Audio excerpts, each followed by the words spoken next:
Chapter 7. Orders. Building our own arc ship somewhere on Darkside wouldn't be an option, even if it weren't too cold to live there without the Amaya's resources. Even the Kisuri abandoned their lands. Circa 6 days, 28 hours, since the assassination of rebel leadership. Estingai couldn't help but grin as she stumbled, lowering herself into the crag that disguised Wolf Den's main entrance. She nearly fell on her face, but at least she was in the shade. Despite the cool wind that had whipped by her as she sped across Atonga's rocky wasteland, thanks to the bike Silumwe thankfully hadn't scuttled, Lightside's relentless red sun had baked her the whole way. The full, heavy armor Estingai wore over her lightly armored uniform had only magnified the heat. But I made it. I finally made it. Identify yourself.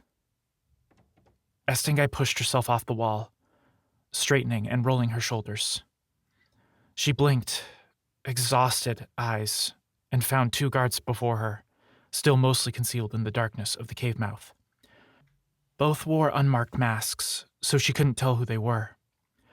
Estingai only saw the muzzles of their rifles because she knew where to look. She frowned, taking a step forward. "Stand down, it's..." Estingai blinked, ears ringing at the shot. The bullet had gone past her into the stone, a warning shot. But Estingai knew her ears would take a bit to recover. Healing geororals could help with that. Identify yourself. No more warnings. Estingai frowned under her mask. Why? Oh, right. She glanced down to make sure the shadows would cover her, then reached up and pulled off the Lightforged mask she'd worn for convenience. Her own hung at her belt. "Stand down," she said again, running a gloved hand through her hair. She winced at how matted and sweaty it was. "It's me." Both lowered their rifles and one stepped forward, removing his mask. "Estingai?" A young Natari man with black, hooked spots on his jaw and forehead said.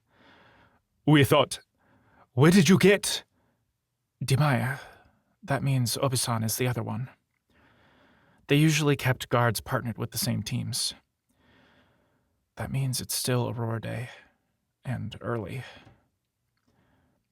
Estingai probably would have known that if she'd just thought for a moment, but she was so tired and frazzled that even her time sense was a bit off. "Obi-san, take the speeder and hide it," she ordered. "Jemaya, go get Karuxi and Uchantu, and Maryatla and Aiden. Have them meet me in the command room with some water, and someone tell Sulumwe I'm safe." Both hesitated for a moment, then leapt into action. Estingai leaned against the rock wall for a moment, taking off her glove to stick her pinky in her ear. It wouldn't stop the ringing, but it would make her feel better about it. Taking a deep breath, Estingai started forward, only for the soreness and fatigue in her body to come to the forefront. She winced, but kept going. As tempting as it would be to find somewhere to lie down, she had work to do. Less than an hour later, Estingai sat on a stool in her pants and undershirt, sipping from a water bottle that Karuxi had chilled for her. He'd also changed the bandages on her thigh and strapped a healing geororal to her. They had a few that would dull the pain as well, but Estingai had never liked using those. Pain was just a signal that she was pushing too hard or that something was wrong. She took another sip. Darkness, that feels good. Estingai closed her eyes for a moment to savor the icy sensation of the water sliding down to her stomach, then opened her eyes and studied the room's other occupants. The base was still on partial lockdown, and she'd just finished telling them what had happened. They were still processing. So was she. The light-forged armor lay in a pile behind her, along with her jacket and mask. The others had kept glancing at it as Estingai spoke. Karuxi had been unusually quiet as she'd relayed the events of her trip to Ghostmine, expression growing darker and darker with every word. "They really all dead?" Maryatla asked, voice small. Estingai took another sip of water, then nodded. I didn't search the whole base, but the Lightforged seemed like the type to be thorough. The four of them nodded. What do we do now, then? Maryatla asked. Estingai didn't answer immediately. She'd had a long time to think about this on the way back from Ghostmine, despite her fatigue. She just needed to find the right words. I have a plan, but I can't be the one that leads us. My leadership just caused the deaths of 4 of our best. One of my best friends. Darkness. Kosasana. Estingai took a deep breath, teeth clenched to keep a sob from slipping out. She'd felt so certain on the way back, but now? Estingai looked to Karuxi and saw Svemaku. She looked to Uchantu and saw Alasia, another friend she'd lost in what seemed like a different lifetime. Another friend she'd been unable to protect.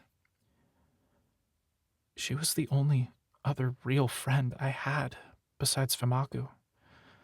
That wasn't family or someone I fought alongside.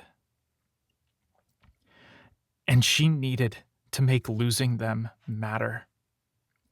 Drawing in another deep breath, Estingai straightened her back and looked around at the room's occupants.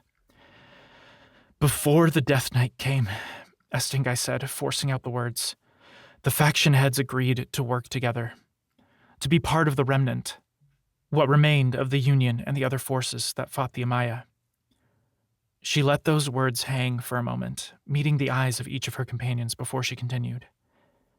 Svemaku had a plan, one that would require all of our factions working together to get off this dying rock. We initially thought the Amaya believed we were no longer a threat, but that obviously wasn't true. Still, I think it can work. Estingai turned to Aiden and Maryatla. They'd worked with Raima far more closely than Estingai or Svemaku had when it came to running Frozen Phantom. Yet, Estingai and her husband were knights. That had made most people put them above Aiden and Maryatla in the chain of command. Apparently they thought that way too. Estingai couldn't do that. That's why I can't be in charge. We need to win over the other factions for this to work.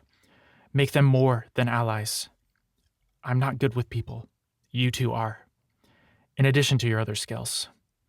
I can be a weapon you point, but I can't be responsible for others. I can't screw this up. Silence hung in the room. What about the Amaya? Karuxi asked. Estingai took a deep breath, considering how much she should share with anyone other than Karuxi and Uchantu. She trusted Maryatla and Aiden, but there was still something different about trusting them versus trusting family. For now, we ignore them. We keep watch, and we'll need to raid a few of their supply shipments for Svemaku's plan, and to have something to bargain with if the other factions are difficult. But we don't antagonize them, for now.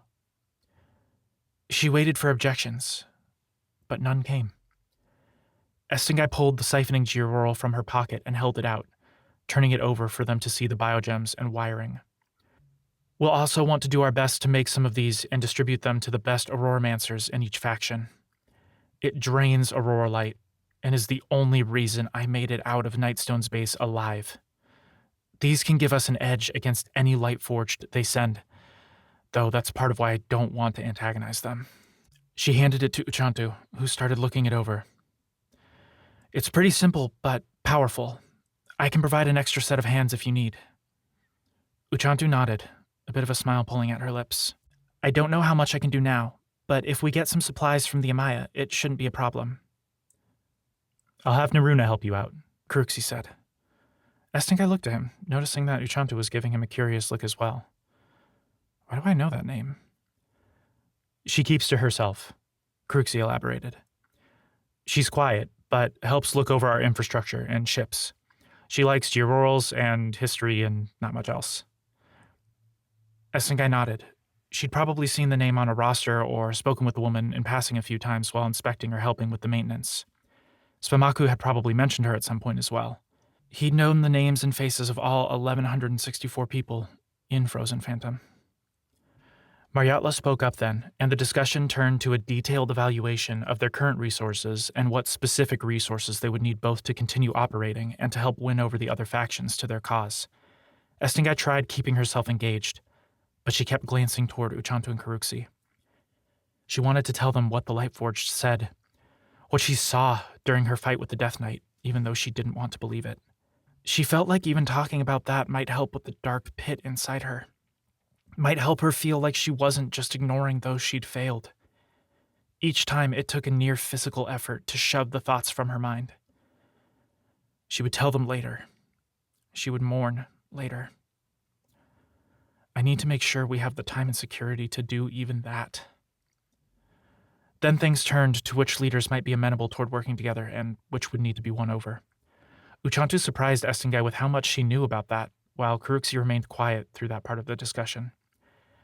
It seemed that while Stormswind and Icevane would be willing to work with them, a surprise given Tepio's attitude during the meeting, Last Shadow and Iron Peak would need more work. The latter two were also the most important to Svemaku's plan. While Stormswind and Icevane would provide them with more mundane tech that didn't need Aurora Light to run, and low-light farms and gardens for food and medicinal herbs. Iron Peak had the most soldiers and workers, and Last Shadow had the most aerial fighters and largest caverns. Key to Svemaku's plan for salvaging and rebuilding a Dracon-class cruiser as their way off Efrumani. The discussion ended with Maryatla and Aiden walking off to start the cleanup of Nightstone's base and review strategies for approaching the other leaders. The two that seemed willing to meet with them, at least. Leaving Estingai alone with Karuxi and Uchantu. Finally. Despite that, they stood in silence for a moment.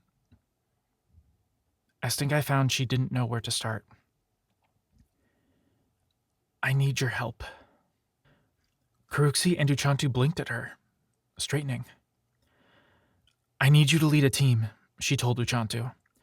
Maryatla and Aiden are incredible at organization and logistics and seeing to everyone's needs. But they're not warriors, not like us. We can't have any mistakes when raiding the Amaya's supply trains.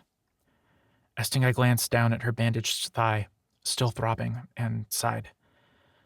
I'm in no shape to lead those teams. The best I can do is stay here and glare at the other faction leaders when Maryatla and Aiden meet with them. Kozasana is gone too. Otherwise... She shook her head. I'll get you a list of names. They'll be good people, so you'll just have to keep them together and working as a team. Uchantu was biting her lip. She studied Estingai for a moment, then glanced to Karuxi. He's usually better at that sort of thing, she said. I'll be on the team, but I need him for something else, Estingai said, looking to her brother. He met her gaze, expression dark, arms folded over his chest. Something you're even better at, though I know I shouldn't be asking it of you. Karuxi studied her, then sighed. There's a spy, isn't there? Estingai nodded. She was reasonably sure it wasn't Maryatla or Aiden, but unless the Lightforged was lying, and our intel says they can't, it's not just that, though. I need you to go to Last Shadow and do whatever it takes to get them on our side. I have a feeling the spy is there since they were the most hostile, and they're the most important for us to see Svemaku's plan through. You have some friends there, right? Estingai winced at the tightness in Karuxi's jaw, the pain in his eyes. Karuxi had spent enough time among Bonde's people to grow close to a few members of the radicalized group. A few had made it out when the faction had cannibalized itself after Karuxi's manipulations had come to fruition. But most hadn't. Estingai knew Karuxi felt responsible for those deaths. He probably feels responsible for all of them. Estingai waited for him to object. I'll do it, he said, barely above a whisper. Before Estingai could thank him, he stalked out the door. Estingai looked after him for a moment, then to Uchantu. The worry for her friend was plain on the young woman's face. "I'll talk to him," she said, walking over and resting a hand on Estingai's arm. "Just give me the list of names and any details for the raid when you can, and get some rest. Tell him Maryatla will need to go over what information he can share with Mahele." Uchantu nodded, then jogged off after Karuxi, leaving her alone with the pile of Lightforged armor. Drawing in a deep breath, Estingai forced herself upright, then strode out the door after Maryatla and Aiden. Grey notes brightened. Despite her recent bouts of claustrophobia, a shower and a day of sleep sounded wonderful. Time for that later. I need to keep moving. Karuxi had to keep reminding himself not to grind his teeth as he packed his bag. Estingai did that, and he always called her on it. He wasn't in the mood to deal with her walking in and catching him. He knew he had to go, that he was the only one Estingai felt she could trust with this. But still, he kept trying to think of a reason to stay. He couldn't. He was their best choice for winning over the other factions, but Maryatla and Aiden could take care of that well enough with the ones willing to talk to them. Those two are the only reason the faction is still running, even when Rima had lived. Estingai would be unable to infiltrate Last Shadow and hunt down the spy. Her gem crest would make her stand out, and even here a few people whispered about her involvement in the deaths of all the faction heads, writing off Sfamaku's death as an unexpected casualty. I'll have to put a stop to that before I leave. A few seemingly pleasant conversations with the right undertones should do the trick. Karuxi's gem crest would make him stand out too. Hiding it had been nearly impossible last time. He hadn't decided on how exactly to play his flight from Frozen Phantom and Estingai yet. But her reputation for a short temper, family drama, and a bit of hyperbole should be enough to make the skeptics in Last Shadow believe that he'd just taken any excuse he could to get away from Estingai. Gripping his bag, Karuxi sighed. How much of that will be false? He loved his sister, but stress had always made them butt heads. Sfamaku's presence had usually alleviated that, but now... Still beating yourself up? Karuxi blinked, whirling from his bag. He found Uchantu blocking the slim entryway to their little room, leaning against the wall. Her deep red skin stood out against the dark stone like a glob of paint. With a sigh, Karuxi went back to packing, checking the straps and wiring on a few of the more covert weapons and tools he might need to use while he was gone. Karuxi found himself acutely aware of Uchantu's presence as he packed and prepared his kit, like an itch between his shoulder blades. He did his best not to fidget under her gaze, but eventually he turned and glared at her. "Are you just going to stand there all night?" She frowned. "I came to see how you were doing." Karuxi shrugged. "I said I would go, so that's what I'm doing. The sooner I leave, the sooner I won't have to deal with you and Estingai yelling at me for being a lazy asshole." He turned around, specifically not looking at Uchantu's face. She huffed, though, and Karuxi knew she'd folded her arms over her chest. He waited for her to snap at him. "When you're done with packing, could you help me with the list Estingai gave me?" Karuxi blinked, frowning as he turned back to Uchantu. She raised an eyebrow when he didn't say anything. Shaking himself, Karuxi took a deep breath and walked toward Uchantu. She pulled out a small datapad. Those were rare, but it was easier to get the electricity required to make them work than it was to find the amount of usable paper they replaced. He took the device, looking over the names listed on it. There were 20 in total, and it listed whether or not they were Auroramancers. Most were, and what their abilities were.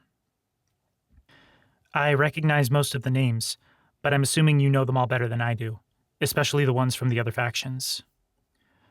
Karuxi studied the list for a moment, nodding to himself, then handed it back to Uchantu. "Use all of them." "All of them?" Karuxi nodded. Estingai was smart in picking people from Stormswind and Icevane. If you can all work together, it will show everyone that the factions can do so as well. Muzuri is a good pilot, less crazy than most, and Kakengo and Wemba are both good in high-stress situations. Arena's worked with them before. Karuxi frowned at that. Arena had her share of issues to deal with, like most of them, but she'd been more short-tempered than usual lately, even with him. He knew she felt things a lot more than most people did. Maybe that was the reason the hopeful, friendly attitude he was used to from her had soured recently. Was it losing Raima and Sfamaku, or just the whole situation in general? Taking a deep breath, Karuxi shook his head and looked back to Uchantu. He studied her for a moment, then clasped her shoulder and met her gaze. You know how to do this. You'll have your pilots, your scouts, your strike teams, and your support. Divide them into squads, each with their own leaders, and you'll be fine. You'll be stretched thin during the raids Estingai will send you on, but we're used to that. At the very least, you'll have a few more pilots and more scouts to keep watch with all those people. Add Edendo, Yarn, and Veranda to that list. They're from Iron Peak, but they'll work with you if you mention me. Edendo's an insane pilot, and Yarn is a good soldier. Veranda can fill either role. I'll see if I can think of a few others before I go. Uchantu smiled at that, but the silence stretched again, broken only by the hum of the lights and the ventilation system. Are you sure this is the best idea? Karuxi looked to his friend. She made no attempt to hide the worry in her eyes. I know you're still hurting from everything with Bonde and his people. Karuxi sighed, raising a hand to rub at his temples, and Uchantu closed the distance between them, wrapping her arms around him from behind. Karuxi stiffened, but then let himself relax into the embrace. After a moment, he stepped out of her arms and turned, taking her hand before he pulled her to his chest. He tried to think of something to say. I don't want to go without you, was all he could get out. I know, she said into his chest. For a while, they simply held each other like that. When Karuxi finally pulled back, he looked to Uchantu. Her golden brown eyes shimmered. You can do this, even with me gone. I hope so. The nerves in her voice nearly made Karuxi come up with a reason to stay. Then his gaze traveled to Sfamaku and Estingai's untouched bunks, and he knew he had to go. I need to find out who betrayed us, who got my brother killed and nearly got my sister killed twice. We have to. I hate that. So do I. She took a deep breath, then stepped back, frowning as she studied him. Do you need anything? You have a plan, at least, I hope. Karuxi shook his head. I don't need anything more than a speeder. I'll act like I stole it to bring it with me as a bargaining chip. Once I get there... He hadn't decided on that yet. I have a few ideas of how to get in, but I need to get a feel for what's going on there first. I have a few friends that should be able to take me in and vouch for me with whoever took over for Vila. Her husband, Mahele, Uchantu said. He's apparently not taking things too well, especially with Estingai's survival. You'd know that if you'd been at the briefings. Karuxi frowned. Right. He scrubbed a hand through his hair. I'm sorry you had to do all that work without me while Estingai was gone. I know Mariatla is very strict about her schedules. Uchantu snorted. I think the Knights just had lower expectations for their staff than she does. She took a deep breath. Just get this done and get back, okay? Karuxi nodded. I may not like it, but it shouldn't be too hard. Uchantu frowned at that, then hugged him again. Look after Estingai while I'm gone? Uchantu pulled back and gazed up at him, raising an eyebrow. You should talk to her before you go. Karuxi frowned. I think that would just make things worse. Uchantu sighed, but nodded. You're probably right. Don't do anything stupid, okay? He smiled. Same to you. And make sure she does some damage control with the rumors about the Lightforged. People already think they have unlimited Aurora Light and can only be killed by being chained in darkness or drained by 12 Samyati Fullborn. She can quell those rumors and back them up with that armor. That should help morale a bit, at least. Uchantu smiled back, nodding, then straightened. Oh! Karuxi blinked as she flipped open her trunk, then cocked his head when she pulled out the frying pan she'd been working on last week. She held it out to him for a moment before stuffing it into his bag. It had been for Estingai's Famaku, but... Karuxi sighed, then smiled at Uchantu as he picked up his bag and shouldered it. Use that to make some friends. Maybe let them do the cooking, though. Karuxi laughed, then pulled her into another hug. I'll miss you. I'm gonna miss you too.